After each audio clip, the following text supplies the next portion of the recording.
Look, Mantu is the war god. Nefer means good. Hotep is pleased. Ib is heart.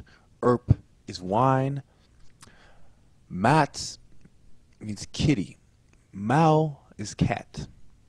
Ra is sun god. Yah is moon god. Ego means oxygen. Hotep can also mean at peace, not just pleased. And Mustafa is kind of like the prerequisite to a pyramid. It's a ceremonial mound that the early kings would build a lot of these things for themselves. And the first king is Narmer Menzies, first pharaoh, first dynasty of Egypt, and he founded Memphis. Then not long comes in the third dynasty you have Zoser, who's given credit for making the first pyramid, and Imenhotep, Imenhotep, is given credit for helping him make that. And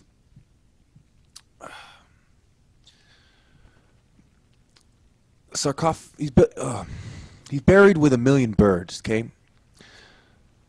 And they're mummified birds, and pretty weird, but that's the case. And sarcophagi means flesh eater. This is where sarcophagus comes from, the word. And basically the Egyptians had opened up the sarcophagus and saw that the bodies were being eaten by, the flesh was being eaten. So that's what they named it. Now, Sneferu built the biggest pyramid of all time, and this is after trial and error. And the first pyramids, he was building these pyramids, and he stopped on almost when he was almost finished, when he realized the angle was wrong, and so he eventually gets it right, and he builds the largest pyramid. Now the boats sailing on the Nile, if they had their sail up, it meant that they're going to Nubia, or going south of the Nile. If they had their sail down, they're going up, and they're using the rows and the current to go up, because the Nile flows south to north, okay?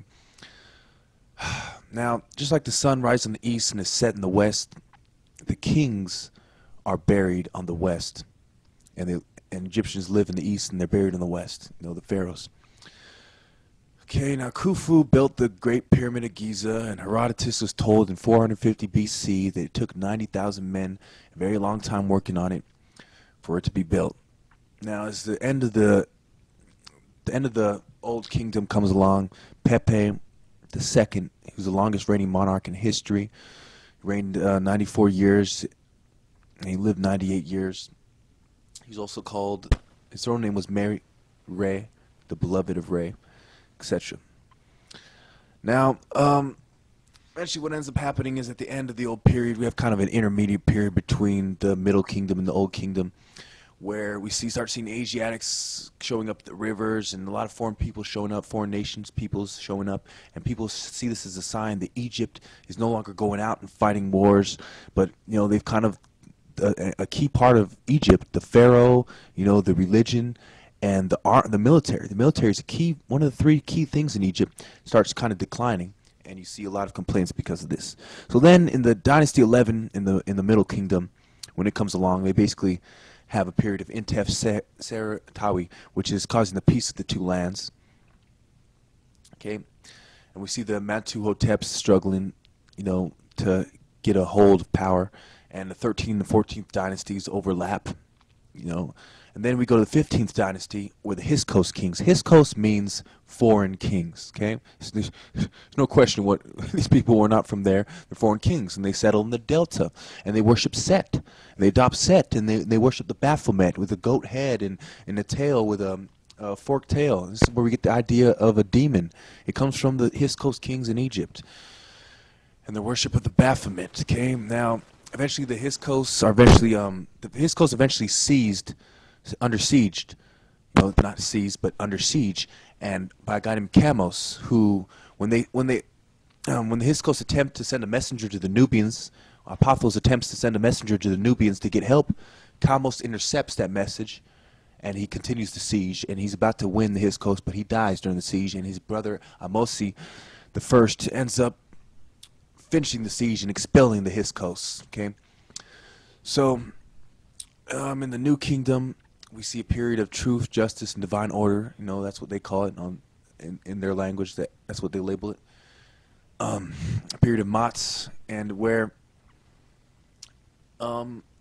Ahmose the first comes, and Amenhotep the first, and Tutmosis, then Tutmosis the second, and Hatshepsut, who, when her husband dies, declares herself a king and is buried in the Valley of the Kings. This is just the beginning of a bunch of heretical moves on this bloodline.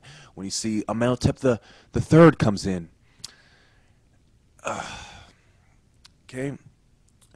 Now, the gates are important to Egypt. You know, the pillars. You pass through pillars to reach temples. And this is where you see a lot of Christian references to this. You'll see even Christian references to the Book of Life, the Lamb's Book of Life, they call it. Okay, and then, of course, Akhenaten, the heretic king, comes along. And he builds a new, he takes the capital out of Thebes to a new land, a new kind of temple in the middle of the desert, a new holy city, so to speak. And a lot of people follow him. And he names the city after the Aten. He declares himself the Aten on earth. And he declares that there's only one God and that he is God. And so he's called the heretic king because of it. And he marries Nefertiti. And he dies, Nefertiti, in the sun temples. She builds a temple to the sun gods. And she gets killed in that very temple during the ceremony. And Tutankhamun, King Tut, his son, eventually comes along, the most famous pharaoh. He rules from when he's 8. He dies at 18, and he's buried under 200 pounds of solid gold. His crown is missing. They say, oh, because the crown is passed on is one of the things they say might be why the crown is missing. But they don't know why the wand is missing. Besides, they say grave robbers took it. I believe that maybe the archaeologists took it.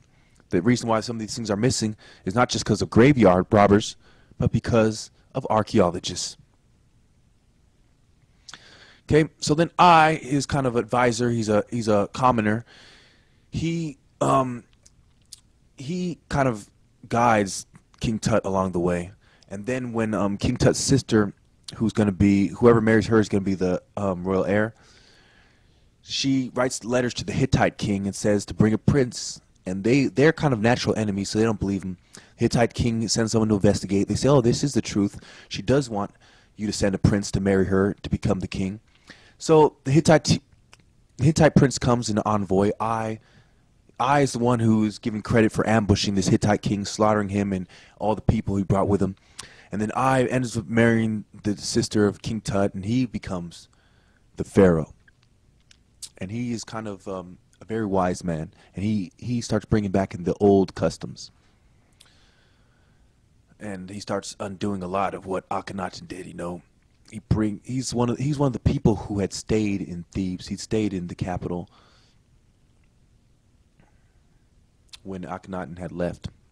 So then we get Ramses and Seti the first and Seti the second, etc. We get all these other guys. They start coming in, the lines of Ramses, the lines of Seti. These people who worship Set. That's why they're called Seti, after the god Set. And we have a period where the Libyans come in, and I'm going to discuss the Libyan and the Nubian dynasties in the next video. Okay, it took me a lot to upload this video. I actually made this video several times. YouTube was not letting me publish it, and I wouldn't recommend for other people to make videos. You know, it had me very upset at YouTube. And we're going to get into a lot about the Libyans and the Libyan takeover in the next videos to come. And you know, it's just very aggravating to have to make these videos over and over again on YouTube, and that it seems like almost like they're out to get me. They're out to stop me from releasing my videos, because I felt like the video I made before this was I did a lot better job of articulating and explaining, and now I had to release this one. You know, I'm not gonna make another one for this part 20 because it would be ridiculous. But you know, I hope that was pretty much informative enough.